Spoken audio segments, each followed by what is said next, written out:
जय श्री कृष्ण मित्रों, मैं प्रिका स्वागत करती हूँ आपका जीवन और अध्यात्म में। कैसे हैं आप सब? भगवान श्री हरि की कृपा आप पर बनी रहे। मित्रों, आज मैं कहानी लेके आई हूँ एक जुलाहा दंपति की। एक गांव में एक गरीब जुलाहा दंपति रहा करते थे। उनका नाम था रमेश और उनकी पत्नी का नाम थारमा था। दोनों पति पत्नी बहुत ही मेहनती थे।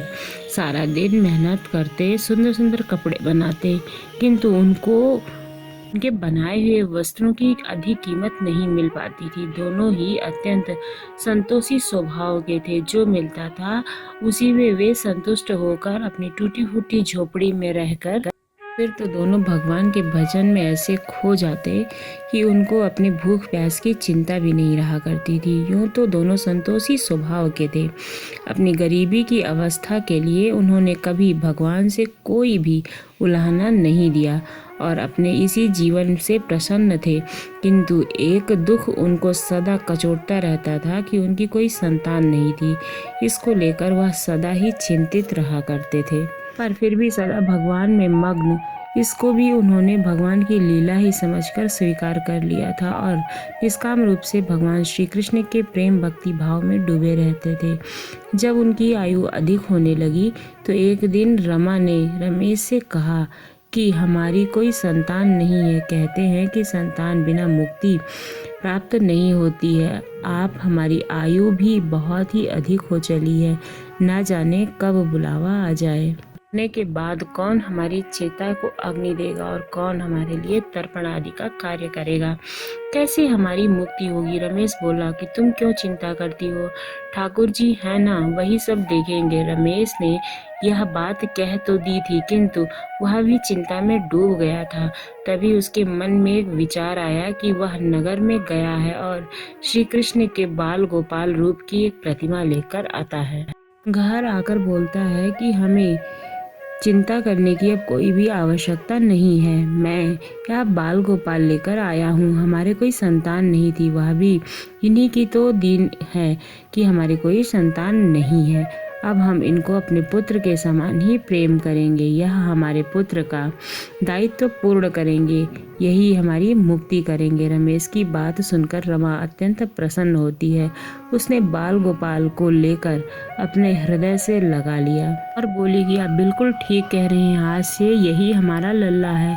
दोनों पति पत्नी ने घर में एक जगह साफ सफाई करके वहाँ एक स्थान बनाया और एक चौकी रखी, उस पर बाल गोपाल को विराजित कर दिया। तभी से जुलाहा दाम्पत्य का नियम हो गया कि वह प्रतिदिन बाल गोपाल को स्नान कराते, उनको नहलाने धुलाने के बाद कपड़े पहनाते और अपनी संतान की तरह ही उनके साथ लाड प्यार लड़ाते थे।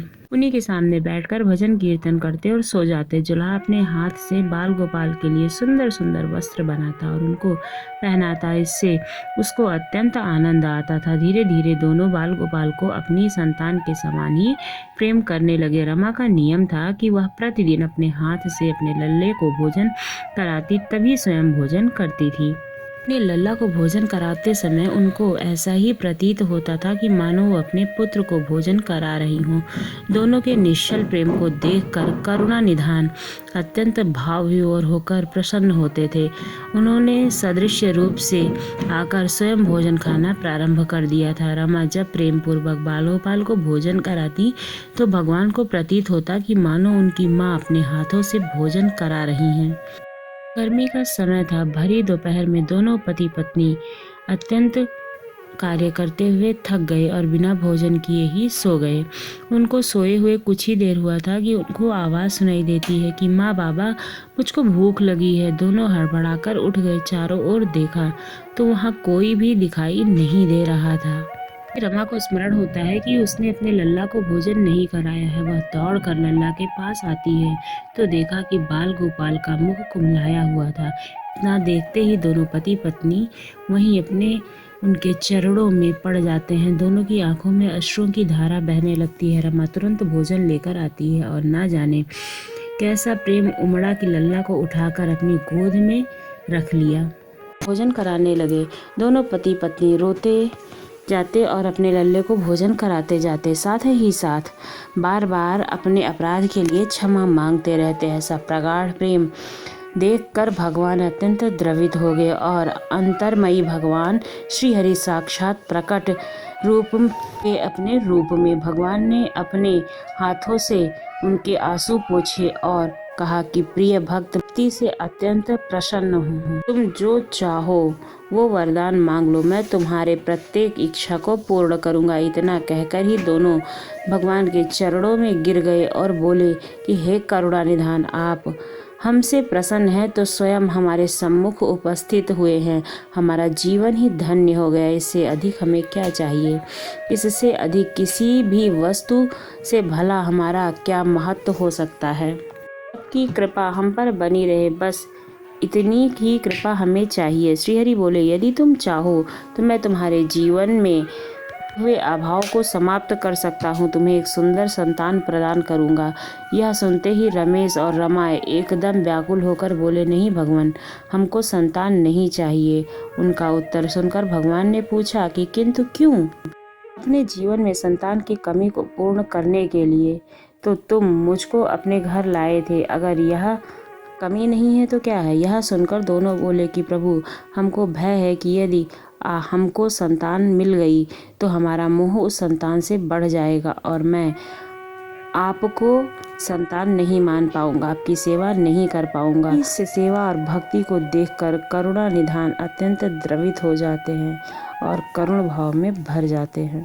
स्वयं भगवान की आंखों में अश्रु टपक पड़े। वह बोले कि मैया, बाबा, मैं यहाँ आया हूँ आपके ऋण को उतारने के लिए, किंतु आपने तो मुझको सदा सदा के लिए अपना ऋणी बना लिया। मैं आपके प्रेम का यह ऋण कभी भी उतार नहीं पाऊंगा। मैं सदा या सदा तुम दोनों का ऋणी रहूंगा। मैं तुम्हारे प्रेम से अत्यंत प्रसन्न हूँ। तुमने अपने निर्मल प्रेम से मुझको ही अपने बंधन में बांध लिया है। तुमको वचन देता हूँ कि आज से मैं तुम्हारे पुत्र के समान हूँ और तुम्हारे समस्त कार्य को पूर्ण करूँगा। तुमको कभी भी पुत्र का अभाव नहीं होने दूंगा। मेरा वचन कभी असत्य नहीं होता है। ऐसा कहकर भक्त वत्सल भगवान बाल गोपाल की प्रतिमा में विलीन हो गए और उस दिन से रमेश और रमा का जीवन बिल्कुल बदल गया। उन्होंने सारा काम धंधा छोड़ दिया और सारा दिन बाल गोपाल के भजन कीर्तन और सेवा में व्यतीत करने लगे। उनको ना भूख सताती थी और ना प्यास लगती थी। सभी प्रकार की इच्छाएं उनसे पूर्ण हो गई थीं और उन्होंने सभी प्रकार की इच्छाओं को त्याग दिया था। रमेश कभी कोई कार्य तो केवल अपने बाल गोपाल के लिए सुंदर सुंदर वस्त्र बनाने का। उनके सामने जब भी कोई परेशानी आती थी का बाल गोपाल तुरंत ही एक बालक के रूप में उपस्थित हो जाते और उनके समस्त कार्य को पूर्ण कर देते। वह दाम्पत्य बालक गांव भर में चर्चा का विषय बन गया था, किंतु कोई भी यह जान नहीं पाया कि वह बालक कौन है और कहाँ से आता है और कहाँ चला जाता है। धीरे धीरे समय बीतने लगा। जुलाहा दाम्पत्य बूढ़े हो गए, किंतु भगवान की कृपा उन पर हमेशा बनी रही। वो दोनों की आयु पूर्ण होने का समय आ चला था। भगवत प्रेरणा से उनको यह ज्ञात हो गया था कि अब समय पूरा होने वाला ही है। एक दिन दोनों ने भगवान को पुकारा कि ठाकुर जी तुरंत प्रकट हो गए, उनसे की इच्छा जाननी चाहिए। दोनों भक्त दाम्पत्य भगवान के चरणों में प्रणाम करके बोले कि हे नाथ, हमने अपने पूरे आपसे कुछ भी नहीं मांगा है। जीवन का अंतिम समय आ गया है, इसलिए हम आपसे कुछ मांगना चाहते हैं। भगवान बोले कि निसंकोच मांगिए, आपकी क्या इच्छा है। मैं वचन देता हूँ कि आपकी हर इच्छा को पूर्ण करूँगा। तब बाल गोपाल के अगाध प्रेम में डूबे उस वृद्ध दाम्पत्य ने कहा कि हे नाथ, हमने अपने पुत्र के रूप में आपको देखा है और आपकी सेवा की है। आपने भी पुत्र के समान ही हमें हमारी सेवा का फल दिया है। अब वह समय आ गया है जिसके लिए कोई भी पिता पुत्र की कामना करते हैं। हे दीनबंधु, हमारी यही इच्छा है कि हम दोनों पति पत्नी के प्राण एक साथ ही निकलें। दयानिधान, जिस प्रकार एक पुत्र अपने माता पिता के अंतिम क्रिया करता है और उनको मुक्ति प्रदान करता है, उसी प्रकार हे परमेश्वर, हमारी अंतिम क्रिया आप अपने हाथों से करें और हमको मुक्ति प्रदान करें। श्री हरि ने दोनों को उनकी इच्छा पूर्ण करने का वचन दिया और बाल गोपाल के विग्रह में विलीन हो गए। अंत दिन आया जब प्रत्येक जीव को यह शरीर छोड़कर जाना पड़ता है। दोनों वृद्ध दाम्पत्य बीमार हो गए। उन दोनों भक्ति की चर्चा पूरे गांव में थी, इसलिए गांव के लोग उनका हाल जानने उनकी झोपड़ी पर आ पहुंचे। श्रीहरि अपने दिव्य चतुर्भुज रूप में प्रकट हुए। उन्होंने अप्रतिम शोभा, समस्त सृष्टि को अलौकित करने वाला वातावरण में एक दिव्य सुगंध भर गई और अपनी एक मुस्कान से अपने उन भक्त माता पिता की ओर देखा और देखते हुए उनका यह दिव्य रूप देखकर दोनों वृद्ध अवस्था आनंदित हो उठी। अपने दिव्य दर्शनों से दोनों को तृप्त करने के बाद करुणा निधान लीलाधारी समस्त सृष्टि के पालनहार श्रीहरि वहीं उन दोनों के निकट ही उनके सिरहाने पर बैठ गए। भगवान ने उन दोनों का सिर अपनी गोद में रख लिया, उनके सिर पर प्रेम पूर्वक अपना हाथ फहराते रहे। तत्पश्चात अपने हाथों से उनके नेत्रों को बंद कर दिया। तत्काल ही दोनों के प्राण निकलकर श्रीहरि के चरणों में विलीन हो गए। पंचभूत से बना शरीर पंचभूतों में विलीन हो गया। इस रमा की भक्ति और गोविंद के नाम का गुणगान करते हुए चल दिए उन पुष्पों के श्री गंगा जी में विसर्जित करने के लिए।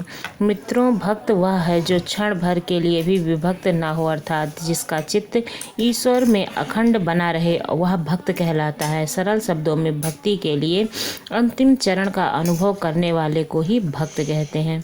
आपको कहानी कैसी लगी ज़रूर बताना। अगर अच्छी लगी हो तो हमारे चैनल को सब्सक्राइब करना ना भूलना। धन्यवाद।